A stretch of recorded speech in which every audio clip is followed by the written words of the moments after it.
are going to be talking about bilberry. And bilberry is a really cool herb. It is grown in many places in the United States. It's grown in Europe also. And it's a really much like blueberries. In fact, my mother saw the picture of bilberry and the information on bilberry that I had written, and she said, gosh, that's what we have in the backyard. I thought they were blueberries, just a different kind of blueberries. They're bilberries. Bilberries have been around for so many, many years. The ancient Greeks used them in 40 AD and wrote about them. One of the first women herbalists to write a book in the 11th century, she wrote about it to help increase menstrual flow with women. In the 1500s in Germany, they used it for bladder and liver and coughs and lungs and thyroid and typhoid and fevers, and they used it for mouth infections, inflammations. They used it for skin, urinary tract, gout, rheumatism. I mean, years and years ago, hundreds of years ago there. In the 1900s, it was used as a diuretic a lot, and it also was used as something to help the body get rid of diarrhea or normalize diarrhea in the body. It is a nutritive tonic, which means it's full of nutrients. It is also really, really high in vitamin C, so it helps prevent scurvy. Anything high in vitamin C helps prevent scurvy. Also, anything high in vitamin C is really terrific for the immune system. It is a really great disinfectant for the mouth and for mucous membranes of the mouth.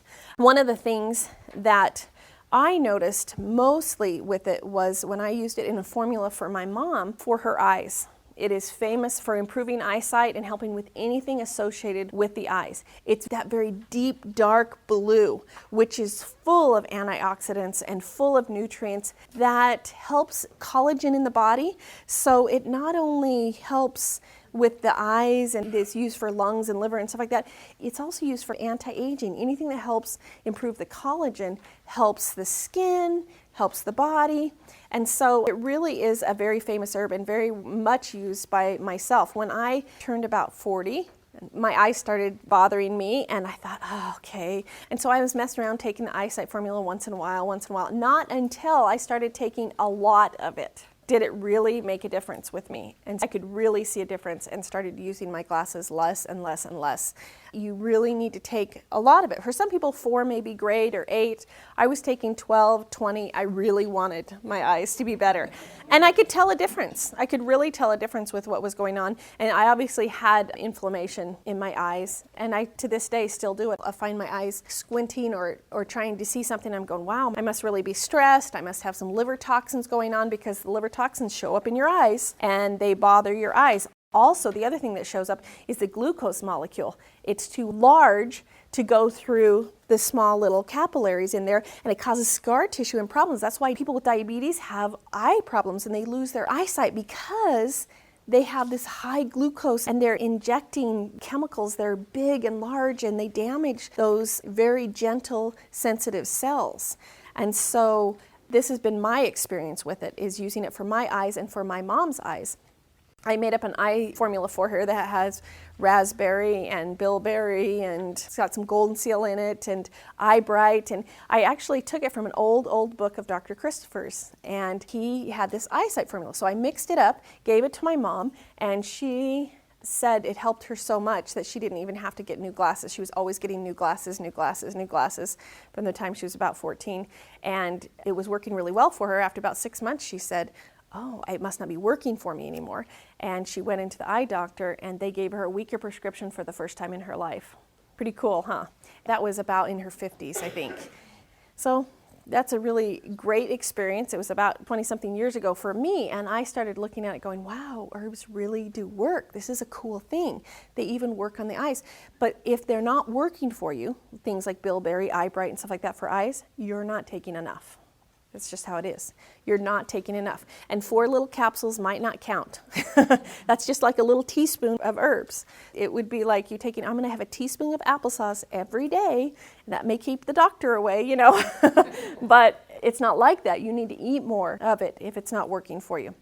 In World War II, the British Royal Air Force pilots found that if they ate bilberry jam on their toast, that they were more successful at hitting their targets. Interesting, huh?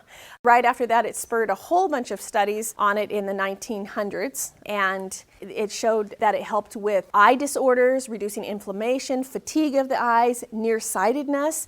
It showed it helped reduce night blindness. It sharpened the vision. It helped eyes adapt to darkness. They did studies where they showed bright lights and then moved it away and shut the light off, and it showed that they would adapt to the darkness much more readily if they were eating bilberry. Kind of a cool thing. It also showed it seemed to increase their amount of eye reaction and the visual improvements for at least 2 hours after they took it. So that kind of tells you that if you really want to improve your eyes and help your eyes get better, you might want to take these herbs every couple hours to keep your eyes healing and that inflammation could go away. There's a number of studies showing that it helps with the heart and cardiovascular health, the whole cardiovascular system, helps with cancer, reducing inflammation throughout the whole body. It also helps to stabilize tissues. Now, I talked about collagen before and anti-aging, but there's collagen also in the tendons and ligaments and cartilage. So if you're having some of those aging diseases that happen with cartilage wearing out and some of those things where your collagen is just not there, if that's happening to you, you know your collagen in your skin is having a hard time too, and in your cells. So you're prematurely aging. That's a terrific thing for you to do, is to eat bilberry and help your collagen be brighter and healthier even looking. The air traffic controllers, pilots, and truck drivers were put into a study, and they said that it greatly improved their night vision. They did an Italian study. In fact, the Italians really love bilberry, and they have done a number of studies. But they showed that 76% of people who were nearsighted had a marked improvement in their vision. It changed their vision dramatically. Diabetics have this problem where the retina doesn't function well, and for some reason it just attacks the eyes, and it seemed to help that inflammation and that problem and reduce the amount of hemorrhaging that happened in the eyes with diabetics with a study. There was also a study showing that it helped with healthy circulation in the extremities, especially in the hands and feet. And so if people were getting the prickly feeling in the feet and numbness in the feet and in the hands, and it also helped with reducing bruising, hemorrhoids, and varicose veins. It's one of the things that they say dramatically reduces varicose veins and the problems associated with varicose veins. There's European doctors who use it as a pre-surgery herb to reduce bleeding and to reduce bruising after surgery. Isn't that interesting? We're out here in America, we're always told not to take any herbs before surgery. We don't know, you know why? Because they don't look at studies. They won't acknowledge studies in other countries, and so they don't pay attention to this great, incredible information, and they don't look at historical data. And so it's really important for us to look at it ourselves, but the doctors currently in Europe actually use this plant. It is used for inflammation, heaviness in the chest, and heaviness in the feet. It's used for pain in the extremities and burning in the extremities. It also helps get rid of a lot of excess mucus in the body and helps soothe mucous membranes. That's why they use it as a tea to rinse the mouth and ingest it, because it really helps mucous membranes all over the body. One great thing that it does is for women who are finishing nursing and want to dry up their milk. It's a great herb to help dry up the milk after they're finished nursing their babies. It helps with cold hands and feet because it helps with circulation in the body, and that study shows if it helps with heart and the circulatory system, it's certainly going to help circulation in the hands and feet. It's known to help with infections in mucous membranes also, kidney problems and bloating problems. So it's naturally a slight diuretic to help the body stop with the bloating and kidney problems and urinary tract problems. It is a really cool herb, and one of those things that, you know, we're always told that we need to eat really colorful fruits and vegetables. Well, this is a great way to do it. It's used a lot in Europe by the chefs and by pastry makers all over, and they mix a little bit of sugar with it and they mix lemon with it and make it into yummy tasting desserts. And so that is another great way that you can eat it. It is easily grown here in America and grows wild as it grows a wild bush in my mom's backyard up in Utah.